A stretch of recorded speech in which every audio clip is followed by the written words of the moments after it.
Le danger, c'est une réalité statistique. C'est savoir qu'en faire qui est intéressant, quoi en faire qui est intéressant. Et je vous donnerai un peu plus d'éléments dans un instant quand on parlera justement des 2 attitudes.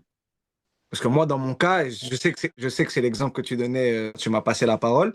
Moi, c'est des chutes qui sont drastiques. Ouais, et dans la donnée que je state actuellement, il y a eu des descentes drastiques. Mais est-ce que, en fonction de l'intensité, la condition elle est différente? C'est ça ma question. Quand il y a danger, c'est qu'on dégringole dans les statistiques. On parle de chute, on parle de tomber, on parle de passer d'un sommet à en bas. Tout à l'heure, j'ai expliqué que le danger, c'est vraiment l'élément que vous devez entendre et assimiler. C'est, et je vais le redire comme je l'ai dit exactement, c'est est suffisamment important pour menacer la survie de quelque chose. Prenons un sportif qui se blesse.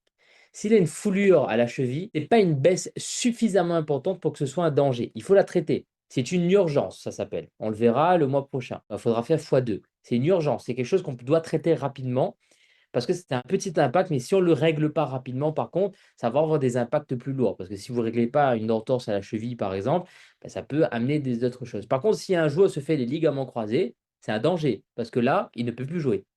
Et il y a des choses à faire très spécifiquement pour ça.